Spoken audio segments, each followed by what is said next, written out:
قاضی ہو تو حاشر بپا کر کیوں نہیں دیتے؟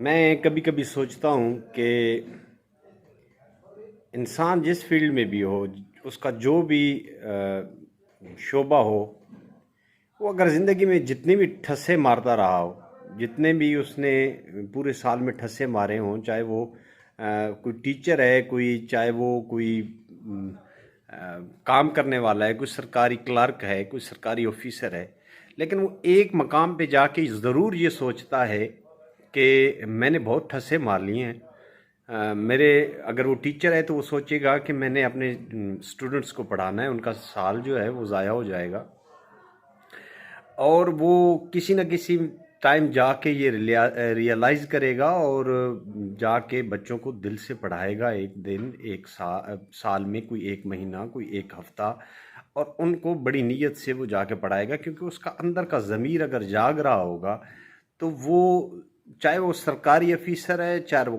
کلرک ہے، چاہے کوئی اور کام کر رہا ہے یا ٹیچر ہے، تو وہ ضرور یہ کام کرتا ہے۔ میں ان لوگوں کے لیے بات کر رہا ہوں جو ٹھسے مارتے ہیں، زیادہ لوگ تو پورا سال اچھا کام کرتے ہیں۔ اب میں اس کو اگر ترتیب لے کے آ جاؤں عدلیہ پہ، تو عدلیہ کیا کر رہی ہے؟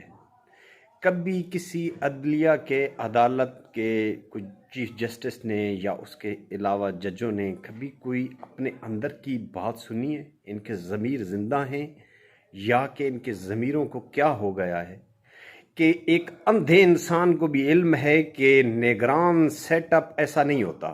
میں نے آج دن تک 40 سال کی زندگی میں نہ ایسا دیکھا نہ سنا کہ نگران سیٹ اپ جو ہے وہ اپنی سیاسی کوئی عداوت نکال رہا ہے کسی سے اور ایسے فیصلے کر رہا ہے۔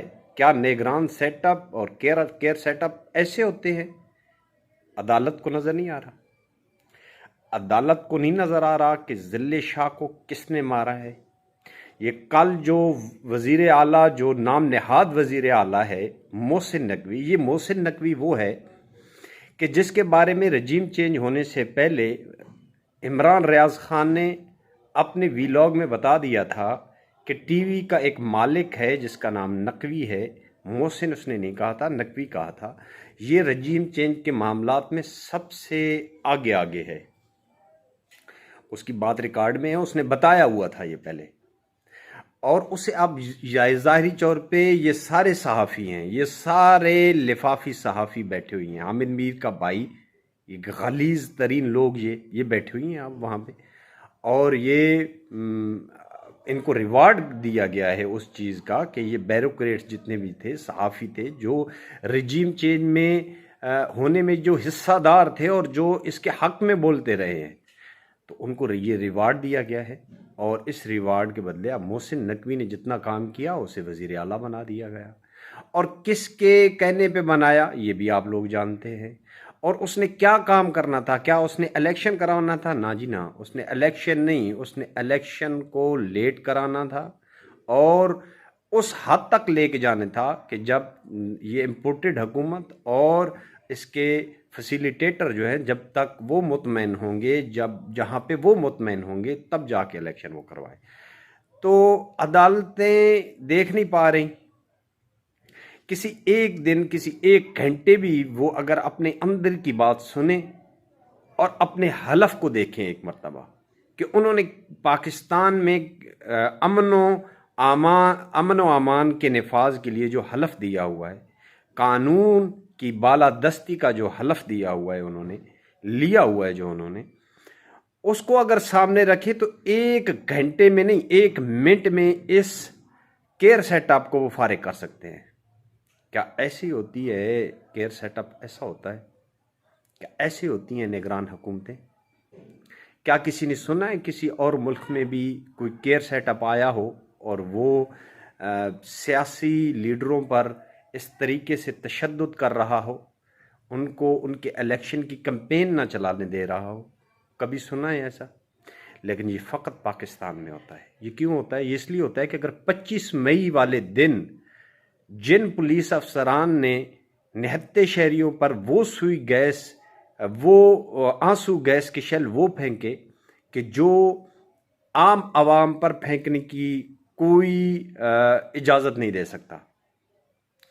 وہ ان لوگوں پر پھینکے جاتے ہیں کہ جن کے سر پر وہ جو دہشت گرد ہو، جن کے سر کا انعام رکھا گیا ہو، اور انہوں نے اگر کوئی جہاز ہائی جیک کر لیا ہو، کوئی ہاسٹل ہائی جیک کر لیا ہو، تو اس کو چھڑوانے کے لیے وہ آنسو گیس اندر پھینکا جاتا ہے کہ زندہ بھی بچ گیا تب بھی ٹھیک ہے، مر گیا تو تب بھی ٹھیک ہے، اس کے سر کا انعام ہے۔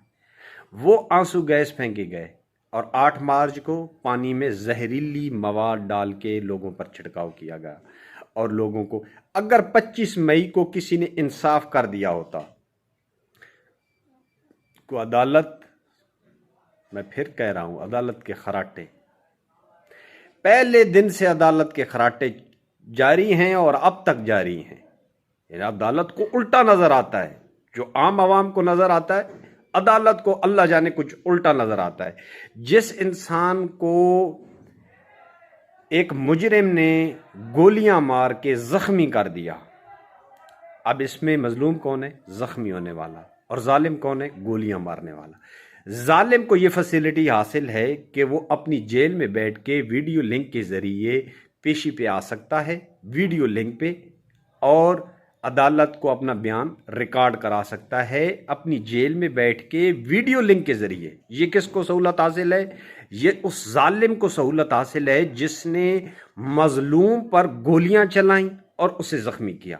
اب مظلوم کو تو پھر اس سے تھوڑا بڑھ کر سہولت دینی چاہیے۔ نہ، مظلوم کے لیے کیا ہے کہ مظلوم خود چل کے آئے عدالت میں، خود چل کے آئے اور خود چل کے آ کے عدالت میں آ کے بیان دے، کہ اپنا بیان دے کے جائے۔ یہ ہیں یہاں کے عدل، یہاں کے انصاف۔ جب تک پاکستان میں انصاف نہیں ہوگا تب تک یہ درندے، یہ گدھ پاکستان کو لوٹتے رہیں گے۔ سب سے زیادہ ضروری چیز یہ ہے، میں تو اکثر یہ دوستوں سے کہتا رہتا ہوں کہ عمران خان کو چاہیے تھا کہ وہ پرائم منسٹر بننے کے بجائے کچھ ایسا پڑھائی لکھائی کر لیتے لا کی، اور وہ 5 سال کے لیے چیف جسٹس لگ جاتے، اور پاکستان کے حالات پھر چیف جسٹس ٹھیک کرتا۔ کیونکہ قاضی ہے تو قاضی ہو تو حشر بپا کر کیوں نہیں دیتے؟ اب بھی اگر حشر نہیں بپا کرنا، اللہ پوچھے گا تم لوگوں سے۔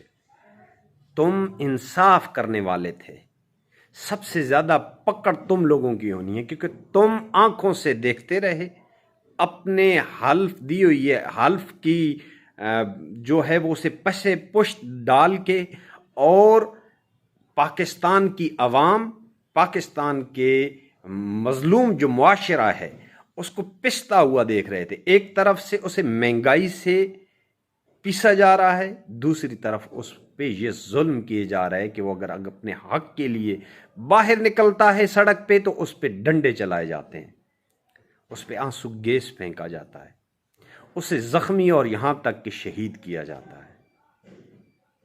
اگر تم انصاف نہیں کر سکتے تو اتر جاؤ کرسیوں سے۔ اگر تمہارے ہاتھ بندھے ہوئے ہیں تو اپنے اللہ کو منہ دکھانا ہے تم نے، اگر نہیں کر سکتے تو اتر جاؤ، مرات کیوں لیتے ہو؟ باہر نکلو، بتاؤ لوگوں کو زندگی کتنی ہے، زندگی کتنی ہے۔ اگر اس زندگی کا اختتام موت ہے تو شہادت سے بہترین اختتام کچھ بھی نہیں ہے زندگی کا۔ لیکن اگر اللہ پہ یقین ہو انسان کو، اور اللہ پہ کامل ایمان ہو کہ موت اس وقت آنی ہے کہ جب اللہ نے ارادہ کیا ہو کہ اس شخص کی زندگی اتنی ہی ہے، اب اسے واپس آنا ہوگا، تو تب موت آنی ہے۔ کسی حاجی صاحب، کسی حافظ صاحب اور کسی اور بندے کے ارادہ کرنے سے حالات یا موت واقعہ نہیں ہوتی۔ تم جو پلاننگ کر رہے ہو، جو تم پلاننگ کر رہے ہو، وہ پلاننگ اپنی جگہ، لیکن ایک پلاننگ کون کرتا ہے؟ اللہ کی ذات۔ قربانیاں مانگتا ہے، ہر تبدیلی قربانی مانگتی ہے۔ اللہ کی ذات نے اگر چاہا تو انشاءاللہ پاکستان ایک اپنی حقیقی آزادی کی طرف نکل پڑا ہے، اور انشاءاللہ عوام میں بھی اب جوش ہے، جنون ہے، اور اپنے قائد عمران خان کے ساتھ وہ کھڑے ہوئے ہیں۔ مجھے نہیں لگتا کہ اب کوئی اس راستے کے سامنے آ کے اسے روک پائے گا۔ نیکسٹ ویڈیو تک اللہ حافظ۔